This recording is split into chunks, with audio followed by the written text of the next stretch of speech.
When reflecting on my river walls and floors, growing up in a small town, having a supportive family and community gave me the structure that has shaped my river. An example of a rock in my life was when I was a young girl and I was taken out of an abusive situation and placed in a safer environment. This was an event in my life that drastically altered the flow of my river. This shift challenged me as a young person to grow and learn from this experience, which ultimately impacted my life. Before finishing my undergraduate education, there were several driftwood elements that altered the flow of my river both positively and negatively. I was worried about finding a job, moving back home, and my financial situation, which caused temporary flow restriction of my river. However, with determination, stubbornness, and optimism, my personal assets helped to dislodge my temporary flow disruption.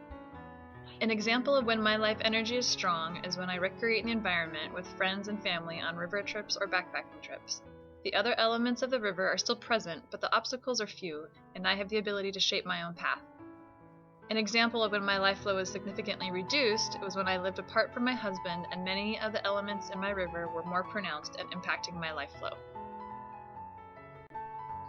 The promise of occupational therapy is to focus on the spaces between the elements where life flow occurs and facilitate interventions to expand those areas.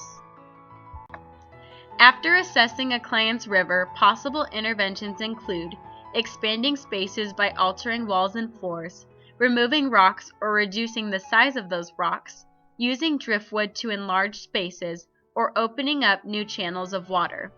Through the client-centered approach, occupational therapists allow the individual to remain the master of their own river.